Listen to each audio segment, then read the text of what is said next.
Hi, I'm Mimi Secor, nurse practitioner, live at the Meds meeting in Orlando, Florida. And with me is Chris Sadler, physician assistant. Welcome, Chris.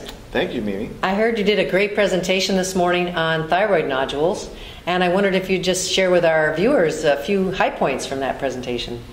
I think a couple of the take-home points with thyroid nodules are very ubiquitous in the environment. Lots of people have them. They're usually found incidentally in many patients. And so the issue is, how do we work these up? And so we talked about ultrasound and being such a key component of evaluating thyroid nodules and looking for characteristics on ultrasounds that actually make them more suspicious or not suspicious. For example, a very purely cystic nodule usually is very benign finding.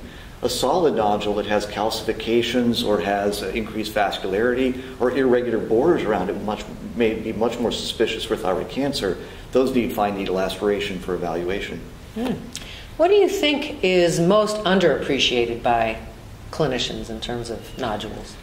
There was an old piece of data that we believed for many years, and that was that if you had one solitary nodule, that it was much higher risk for cancer than if you had a bunch of nodules in your thyroid gland, and that frankly isn't true. Your multinodular gland has as much risk for one of those nodules being a cancer as a person with a solitary nodule, so they need to be evaluated by ultrasound and then evaluated for high-risk characteristics to determine if they need fine needle aspiration. Fascinating. Thank you, Chris. What would you like to tell the general public about your topic of nodules?